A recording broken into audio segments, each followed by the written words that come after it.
এসপিকে বলার পরেও কোন কার্যকরী পদক্ষেপ গ্রহণ করা হচ্ছে না, অন্তত জিরানিয়া মহকুমাতে। তাহলে কি আইনের শাসন নেই? আইনের শাসন তাহলে বলবৎ করবেন না? আপনারা চান যে কার বিধান করা বললে এই ধরনের ঘটনা তিনি ঘটতে দেবেন না, তাহলে একদিন এই ঘটনা ঘটল। এই হচ্ছে আমার প্রশ্ন। যতক্ষণ আপনারা এখানে বসে আছেন সাংবিধানিক দায়িত্ব পালন করছেন, ওদের ধমককে ভয় পান, আইন শৃঙ্খলা নেই, আইন শৃঙ্খলা থাকবে না। Jitendra Chowdhury CPIM polit bureau সদস্য, এই রাজ্যের প্রাক্তন মুখ্যমন্ত্রী মানিক সরকার সহ সিপিআইএম ঘটনা হচ্ছে ঘটনা তা না। গোটা রাজ্যেই একটা আতঙ্কের পরিবেশ। প্রতিবাদীরা বক্তব্য করাবেন, তার এলাকার মধ্যে বিরোধী সিপিআইএম কংগ্রেস স্বরাষ্ট্রমন্ত্রীর কাছে গোটা এই বিজেপির যে মন্ত্রিসভা, এই মন্ত্রিসভার কাছে আমাদের পার্টির রাজ্য সম্পাদক সহ আমি নিজেও গেলাম। কি দেখলাম, দেবু চক্রবর্তীর উপর আক্রমণ করেছে, ঠিক আছে, গিরুয়ের পরে কমিউনিস্ট পার্টি করে এবার ভোটের দায়িত্ব নিয়ে কাজ করেছে, তার জন্য তার উপর আক্রমণ হতে পারে, আক্রমণ করবে বিজেপি, এটা করাটা বিজেপির পক্ষে এটা স্বাভাবিক। কিন্তু দেবু চক্রবর্তীর বাবা ৭০-৭২ বছর বয়স শঙ্কর চক্রবর্তী কোনো রাজনীতি করেন না, তিনি পুরোহিত, তিনি জপন করেন ট্রাইবেল এলাকার, নন ট্রাইবেল এলাকার লক্ষ্মী পূজা থেকে আরম্ভ করে বিভিন্ন শনি পূজা থেকে আরম্ভ করে লক্ষ্মী পূজা থেকে বিভিন্ন পূজা পার্বণে জসপানি করে জীবিকা নির্বাহ করেন। বয়স ৭০-৭২ বছর হবে, কেন তার উপর আক্রমণ হবে? আমরা গিয়ে দেখলাম মাথা থেকলে গেছে, কোমরে সেখানে ফুলে গেছে। কিন্তু দেবু চক্রবর্তীর মা একেই প্রায় ৭০-৭২ বছর বৃদ্ধ মহিলা, তাকে পর্যন্ত দেয় নেই। এইরকম ঘটনা ঘটছে।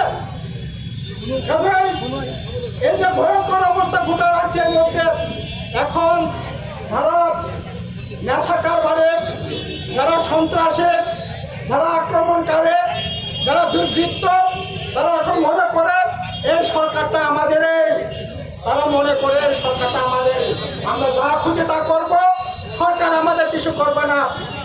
ওরা মনে করে সরকার তাদেরই সরকার, আর বাস্তব দিক থেকে এটাই চলছে।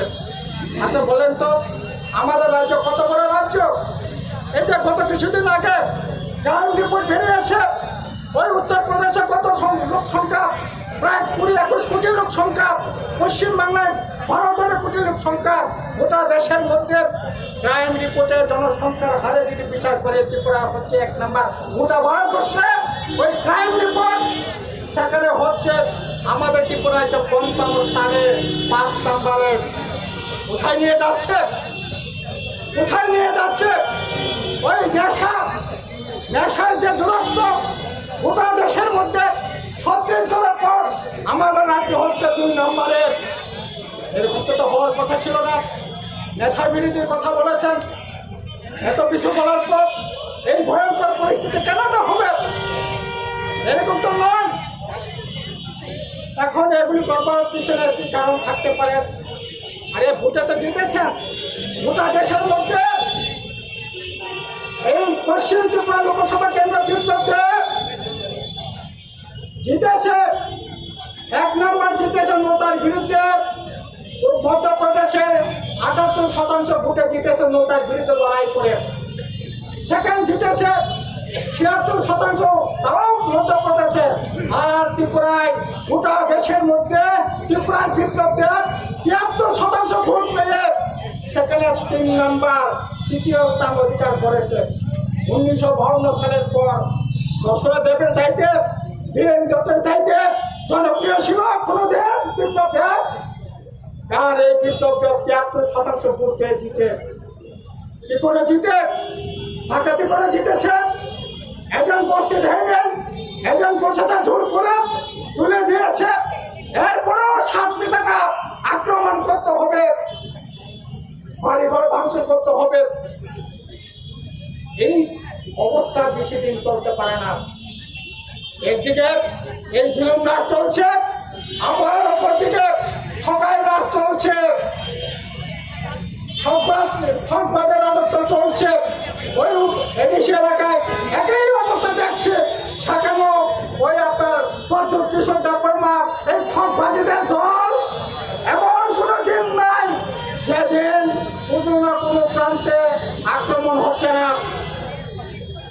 বিজেপি আক্রমণ হচ্ছে, মাথায় মাথায় আক্রমণ হচ্ছে, মাথায় বিজেপি আক্রমণ হচ্ছে, সিপিএম এর উপর আক্রমণ করছে।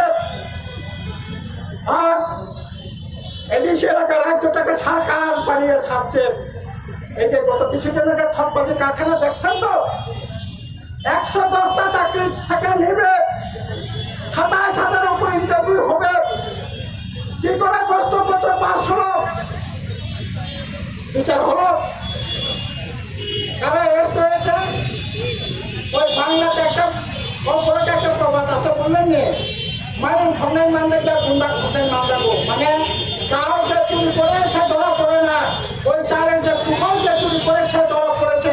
আমি তো মনে করি যে সুফল যে চুরি করেছে না, সুফল যে পাহারা দিয়ে এসেছে ধরা পড়েছে। নিরীহ দুটা ছেলে তিনটা ছেলে ধরা পড়েছে। লাঘব বড়দের ন্যায় দরবার, তাদের দরবার সাহস এই রাজ্যের এই ঠকবাজের এই জুলুমবাজের সরকারের নেই। সিপিআইএম পশ্চিম ত্রিপুরা জেলা কমিটির পক্ষ থেকে রাজ্য আরক্ষা প্রশাসনের হেডকোয়ার্টার্স ফায়ার সার্ভিস চৌমোহনীতে এখানে আমরা বিক্ষোভ প্রদর্শন করছি। এই বিক্ষোভে আমাদের মূল আওয়াজ হচ্ছে, বিগত লোকসভা নির্বাচন যেটা হয়ে গেল, অষ্টাদশ লোকসভা নির্বাচন, এই নির্বাচনোত্তর সময়ে পশ্চিম ত্রিপুরা জেলায় বিজেপি আশ্রিত, বিজেপির মন্ত্রী বিধায়কদের আশ্রিত, বিশেষ করে জিরানিয়া মহকুমার মজলিশপুরের মন্ত্রী বিধায়ক সুশান্ত চৌধুরী আশ্রিত সমাজদ্রোহীরা, দুর্বৃত্তরা ক্রমাগত একের পর এক আক্রমণ সংগঠিত করে চলেছে সিপিআইএম নেতা, কর্মী এবং সাধারণ নিরীহ মানুষের উপর। ক্ষুদ্র ব্যবসায়ী, সরকারি কর্মচারী এবং অন্যান্য অংশের সাধারণ মানুষ তাদের আক্রমণে রক্তাক্ত, এবং এই আক্রমণের প্রেক্ষিতে পুলিশকে জানানোর পরেও এখন পর্যন্ত যে বড় বড় ঘটনা 14-15টি হয়েছে, পুলিশ এখন পর্যন্ত কার্যকরী কোনো পদক্ষেপ করেনি। সংশ্লিষ্ট থানা, এসডিপিও এবং পুলিশ সুপারকে মহকুমা নেতৃত্ব, জেলা নেতৃত্বের তরফ থেকে লিখিতভাবে জানানোর পরেও একের পর এক এখন পর্যন্ত একজন দুর্বৃত্তকেও গ্রেপ্তার করা হয়নি। আমরা আজকে এখানে এসেছি, জেলা পুলিশ সুপারের কাছে আমরা আজকে জবাব চাই। আপনাকে আমরা জানিয়েছি, ব্যক্তিগতভাবে আমি দুদিন আগেও জেলা সুপারকে চিঠি দিয়েছি, এই ঘটনাগুলো ব্যক্ত করেছি এবং তার কাছ থেকে কার্যকরী পদক্ষেপ আশা করে আমি তার কাছে বিষয়গুলি উত্থাপন করেছি। কিন্তু সর্বশেষ খবর, এখন পর্যন্ত একটি ক্ষেত্রেও পুলিশ কোনো ব্যবস্থা গ্রহণ করেনি। আমি আপনাদের সামনে বলতে চাই, গত মে মাসের 20 তারিখ আমাদের জিরানিয়া মহকুমার নেতৃত্ব, আমাদের রাজ্য কমিটির সদস্য মধুসূদন দাস, সেখানকার নেতৃত্ব তপন দাস এবং আরো কয়েকজন, তারা সেখানে মহকুমা প্রশাসনের আমন্ত্রণে সর্বদলীয় মিটিং, পঞ্চায়েত নির্বাচনকে সামনে রেখে সেই মিটিংয়ে তারা গিয়েছিলেন এবং মিটিং থেকে বেরিয়ে আসার পথে আগে থেকে দলবদ্ধ হয়ে থাকা সংগঠিতভাবে বিজেপি দুর্বৃত্তরা তাদের গাড়ি আক্রমণ করে। এটা কি প্রশাসন চলছে? প্রশাসনের অনুরোধে সর্বদলীয় মিটিং, সেই মিটিংয়ে সিপিআইএম এর নেতৃত্ব অ্যাটেন্ড করার পরে সেখান থেকে বেরিয়ে আসার সময় তাদের গাড়িকে আক্রমণ করা হয়। জানানোর পরে মহকুমা প্রশাসন, মহকুমা পুলিশ কোনো ব্যবস্থা গ্রহণ করেনি। এই ঘটনার পরে 4 তারিখ লোকসভা নির্বাচন, আপনারা জানেন কি হয়েছে আর তার রেজাল্ট কি। আমাদের পশ্চিম ত্রিপুরা কেন্দ্র, পূর্ব ত্রিপুরা কেন্দ্র, রামনগর বিধানসভা কেন্দ্রের উপনির্বাচন, কার্যত এইগুলোতে নির্বাচন হয়নি। এগুলোতে যা হয়েছে, লুট হয়েছে, ডাকাতি হয়েছে। পশ্চিম ত্রিপুরা কেন্দ্র থেকে ডাকাতি করে যিনি জিতেছেন, তিনি এখন কেন্দ্রে গিয়ে সেখান থেকে শান্তি পিস লাভিং টিম বিজেপির এই রাজ্যের যিনি এমপি হয়েছেন ডাকাতি করে পশ্চিম বাংলায় এসছেন, পশ্চিম বাংলায় মমতা ব্যানার্জির গুন্ডামি দেখার জন্য। মমতা ব্যানার্জির দল ওয়েস্ট বেঙ্গলে যেই গুন্ডামি করছে, ত্রিপুরা রাজ্যে বিজেপি তার চাইতে বেশি গুন্ডামি করছে এবং তার নেতৃত্ব দিয়েছেন যিনি সেখানে শান্তি রক্ষার জন্য পশ্চিম বাংলায় ঘুরছেন, ত্রিপুরার প্রাক্তন মুখ্যমন্ত্রী। ওদের লজ্জা হওয়া উচিত। এদের দলের ছেলেরা আজকে 4 তারিখের পর থেকে এখন পর্যন্ত পশ্চিম ত্রিপুরা জেলায় 14 থেকে 15টি ঘটনা ঘটিয়েছে। সেখানে একের পর এক মারধর করা, বাড়ি ছাড়া করা, সম্পত্তি দখল করা, সেখানে নানা রকমের সন্ত্রাস করেছে।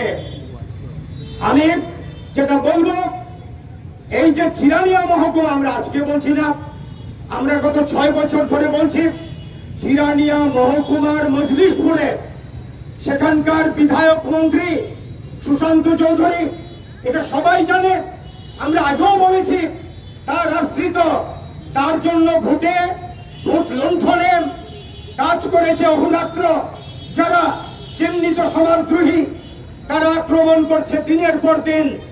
একটা কেন্দ্রের যদি বিধায়ক বা মন্ত্রী তিনি যদি চান যে তার বিধানসভা কেন্দ্রে এই ধরনের ঘটনা তিনি ঘটতে দেবেন না, তাহলে একদিনও এই ঘটনা ঘটতে পারে না। এখানে সংবাদপত্রের বন্ধুরা আছেন, প্রচার মাধ্যমের বন্ধুরা আছেন, আপনারা বলুন, কোন একটা বিধানসভা কেন্দ্রের বিধায়ক তিনি যদি চান যে আমার বিধানসভা কেন্দ্রে আমি একটি ঘটনা ঘটতে দেব না, তাহলে কোনো ঘটনা ঘটতে পারে না আক্রমণের ঘটনা। এই হচ্ছে 1 নম্বর কথা। 2 নম্বর কথা, ওই বিধায়ক যদি না চান, তিনি যদি চান যে তার এলাকার মধ্যে বর্গী রাজত্ব কায়েম করাবেন, তার এলাকার মধ্যে ফেসিবাদী রাজত্ব কায়েম করাবেন, তার এলাকার মধ্যে বিরোধী সিপিআইএম কংগ্রেস যেই দল করুক তারা করতে পারবে না। তারা আক্রান্ত হোক, তোমরা আক্রমণ করো, যৌথভাবে আক্রমণ করো, গিয়ে বাড়ি ছাড়া করো, তোলাবাজি করো, মারধর করো, রক্তাক্ত করো, হাসপাতালে নিতে দিও না। এইরকম যদি চান সেই এলাকার বিধায়ক মন্ত্রী, তাহলেই একমাত্র সম্ভব এই ধরনের ঘটনা ঘটতে পারে। এবং এই ধরনের ঘটনাই আজকে মজলিশপুরে ঘটছে। আমি দ্বিতীয় যে বিষয়টা বললাম, এটাই হচ্ছে কোন দায়িত্ব নিচ্ছেন না শান্তি রক্ষার, বরং তার সঙ্গে যারা ঘুরে, তার হয়ে যারা গুন্ডামি করছে, গন্ডগোল করছে, তারা প্রশ্রয় পাচ্ছে, তারাই মজলিশপুর জুড়ে গত 6 বছর ধরে ব্যাপক সন্ত্রাস কায়েম করে রেখেছে। আমি প্রশ্ন রাখতে চাই মুখ্যমন্ত্রীর কাছে, স্বরাষ্ট্রমন্ত্রীর কাছে, গোটা এই বিজেপির যে মন্ত্রিসভা, এই মন্ত্রিসভার কাছে আপনারা তাহলে ঘোষণা করুন, আপনাদের মন্ত্রীরা, বিধায়করা নিজ নিজ কেন্দ্রে তারা এই সমস্ত গন্ডগোলে মদত দেবেন, আইন কিছু করতে পারবে না। ঘোষণা করুন। এই ঘোষণা করছেন না, কেন করছেন না? আপনারা বুঝতে পারেন এটা যদি করেন তাহলে আপনাদেরকে মানুষ আরো ছিছি করবে। এই জন্য এই ধরনের গন্ডগোল আপনারা পেছন থেকে পরিচালনা করছেন এবং পুলিশ ভয়ে, মন্ত্রী বিধায়কদের ধমকের ভয়ে, বিজেপি গুন্ডাদের আক্রমণের আতঙ্কে পুলিশ অফিসাররা থানাতে কাজ করছে না, এসডিপিও ভূমিকা নিচ্ছে না, ইভেন এসপি কে বলার পরেও কোন কার্যকরী পদক্ষেপ গ্রহণ করা হচ্ছে না। অন্তত চিরানিয়া মহকুমাতে এখন পর্যন্ত 11 থেকে 12টি ঘটনা ঘটেছে, একটি ক্ষেত্রেও কোন ব্যবস্থা গ্রহণ করা হয়নি। আমি এখানে পুলিশের সদর দপ্তরে, এখানে মাননীয় জেলা পুলিশ সুপার মিস্টার কিরণ কুমার, আমি তাকে বলতে পারি আপনার সঙ্গে আমার দীর্ঘ আলোচনা হয়েছে, আমি আপনাকে চিঠি পাঠিয়েছি, কিন্তু একটি ক্ষেত্রেও কোনো পদক্ষেপ করেনি পুলিশ। এটা কেন? তাহলে কি আইনের শাসন নেই? আইনের শাসন তাহলে বলবৎ করবেন না? আপনারা দুর্বৃত্তদের ভয় পান, মন্ত্রী বিধায়কদের ধমককে ভয় পান, আইন শৃঙ্খলা নেই, আইন শৃঙ্খলা থাকবে না, তাহলে আপনারা পুলিশের বড় আধিকারিকের চেয়ারে বসে আছেন কেন? এই হচ্ছে আমার প্রশ্ন। যতক্ষণ আপনারা এখানে বসে আছেন, সাংবিধানিক দায়িত্ব পালন করছেন, ল অ্যান্ড অর্ডার মেনটেন করার দায়িত্ব আপনাদের কাছে আমরা আসবো, আমরা আসছি, আজও এসে গেছি। কিন্তু আমরা লক্ষ্য করছি গত 6 বছরের নয়, এখনো একইভাবে চলেছে সেই ট্রেডিশন। গুন্ডারা গুন্ডামি করুক, পুলিশ চোখ বুঝে থাকবে, গুন্ডারা উৎসাহিত হবে, আইন শৃঙ্খলা বলে কিছু থাকবে না, জঙ্গলের রাজত্ব কায়েম হবে, ফ্যাসিবাদী ব্যবস্থা এখানে বলবৎ হবে। এটাই তো চলছে। এর বিরুদ্ধে প্রতিবাদ করছি। আগরতলা শহরে, শিবনগরে মনীষ ঘোষ সিপিআইএম কর্মী, তার বাড়িতে গিয়ে মধ্যরাতে তার বাড়িটাকে তছনছ করেছে, ভেঙে বাড়ির সমস্ত দরজা জানালা ছিন্ন ভিন্ন করেছে। আজকে রাজধানীর মধ্যে এই ঘটনা, একজন দুর্বৃত্তকে গ্রেপ্তার করা হয়নি। নাম ধাম দিয়ে মামলা করার পরেও কোন গ্রেপ্তার নেই। আমতলীতে বাম সমর্থক একজন প্রবীণ নাগরিক, তার পরিবার, সেখানে তার জমি সম্পত্তি, এই সম্পত্তি দখল করার জন্য জোর করে বিজেপির দুর্বৃত্তরা ঝাঁপিয়ে পড়েছে। আমাদের বিরোধী দলনেতা Jitendra Chowdhury, CPIM polit bureau সদস্য, এই রাজ্যের প্রাক্তন মুখ্যমন্ত্রী মানিক সরকার সহ সিপিআইএম এর নেতারা এই সমস্ত জায়গাগুলো তারা দেখেছেন, গিয়ে নিজ চোখে দেখে তারা বলছেন যে আমরা কোথায় আছি। বৃদ্ধ ৭৬ বছর বয়স, আক্রান্ত হয়েছে ৬৯-৬৫ বছর বয়স চিরঞ্জিত চক্রবর্তীর মা বাবা।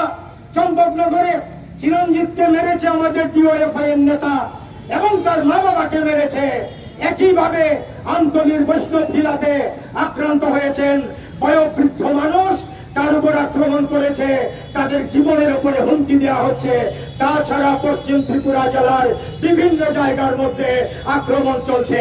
আপনারা জেনে অবাক হবেন, প্রাক্তন বিধায়ক, সিপিএম এর নেতা, এই রাজ্যের বিশিষ্ট সাহিত্যিক, লেখক নকুল দাস, তার বাড়িতে, তার বাড়ির পাশে একটা স্কুল আছে, সেই স্কুলের মধ্যে ইট পাটকেল মদের বোতল নিয়ে তার বাড়িতে ঢুকে, এই স্কুলে ঢুকে হামলা করেছে। পুলিশ কোনো ব্যবস্থা নিয়েছে গুন্ডাদের বিরুদ্ধে? কেন নেবে না? তাহলে পুলিশ আছে কেন? পুলিশের কাছে মানুষ কিভাবে বিচার চাইবে? পুলিশের কাছে মানুষ কেন আসবে?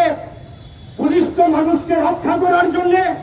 এখানে দেখা যাচ্ছে মানুষকে যারা আক্রমণ করছে তাদেরকে রক্ষার দায়িত্বে পুলিশ নিয়োজিত। এই লজ্জা রাখার জায়গা নেই আমাদের। এই রাজ্যটা এমন ছিল না। বামফ্রন্ট এই রাজ্যে ৩৫ বছর রাজত্ব করেছে, সরকার চালিয়েছে, এমন কেউ বলতে পারবে না। আর ৬ বছরের কাহিনী যদি বলি এই রাজ্যের মধ্যে, তাহলে শেষ হবে না। আপনারা জানেন, সংবাদ মাধ্যম জানেন, পুলিশ জানে, সেটা একইভাবে চলেছে। এটা চলতে দেওয়া যায় না। এর বিরুদ্ধে আমরা প্রতিবাদ করি। এই জন্য পুলিশ সদর দপ্তরের সামনে আমরা এসছি। পুলিশ সদর দপ্তরে পুলিশের ডাইরেক্টর জেনারেল অফ পুলিশ এখানে বসেন, আইন শৃঙ্খলা বসেন, যারা আইজির দায়িত্বে আছেন, এখানে এসপি ওয়েস্ট আছেন, অন্যান্য বড় বড় অফিসাররা আছেন। আপনারা আমাদের কথা শুনছেন না এমন না। কাজে আপনাদের কাছে আমরা এখানে বিক্ষোভ জানাচ্ছি। আপনাদের গেইটে দাঁড়িয়ে আমরা দেখতে চাই আপনারা দুর্বৃত্তদের বিরুদ্ধে কি ব্যবস্থা গ্রহণ করেন এবং আইনের শাসন কিভাবে আপনারা ফিরিয়ে আনতে পারেন, এটা আমরা দেখতে চাই। যদি তা না করেন তাহলে আমাদের লড়াই আমরা চালাবো গণতান্ত্রিক পদ্ধতিতে। আমাদের লড়াই চলবে। এই লড়াইকে দাবিয়ে দেওয়ার ক্ষমতা পুলিশ কেন, গুন্ডা কেন, কারুরই নেই। জনগণের ক্ষমতা বড় ক্ষমতা। এই ক্ষমতা নিয়েই আমরা এখানে এসেছি। আমরা এখানে দুর্বৃত্তায়ন করার জন্য আসিনি, আমরা বিচার চাইতে এসেছি। পুলিশ বলুক দুর্বৃত্তদের বিরুদ্ধে ব্যবস্থা গ্রহণ করবে কিনা। যদি না করেন তাহলে আমরা আমাদের আন্দোলন অব্যাহত রাখবো। এই হুঁশিয়ারি আমি দিলাম। এই হুঁশিয়ারি দিয়ে আমি আমার বক্তব্য এখানে শেষ করলাম। আমার পরে ভালোবাসেন এবং আমাদের রাজ্যে যারা পুলিশ প্রশাসনে আছেন, আমরা আশা করব তাদের শুভবুদ্ধির উদয় হবে। তারা আইনের কাছে নতজানু হয়ে থাকবেন, এই শপথ তারা নিয়েছিলেন। আইনকে রক্ষা করবেন, এই শপথ তারা নিয়েছিলেন। কিন্তু এই জায়গায় তারা বাধাপ্রাপ্ত হচ্ছেন। আমরা বলবো কোন রাজনৈতিক দলের কাছে আপনাদের বাধা থাকা উচিত নয়। আপনারা একটা রাজ্যের সরকারে দায়ী দায়িত্ব প্রতিপালনের জন্য আছেন, আপনাদের শুভবুদ্ধির জন্য আমরা অপেক্ষা করব। এখনো আমাদের 5 জন প্রতিনিধিকে এসপি ডাকিয়েছেন কথা বলার জন্য। আমরা আশা করব অন্তত পক্ষে কিছুটা শুভবুদ্ধির উদয় হবে এবং আইনের শাসন ফিরিয়ে আনার জন্য কিছুটা হলেও তারা উদ্যোগ গ্রহণ করবেন। এই আশা বিশ্বাস রেখে আজকে আমাদের এখানকার কর্মসূচি Subscribe to Tripura Info and press the bell icon so that you never miss any latest updates and news on Tripura.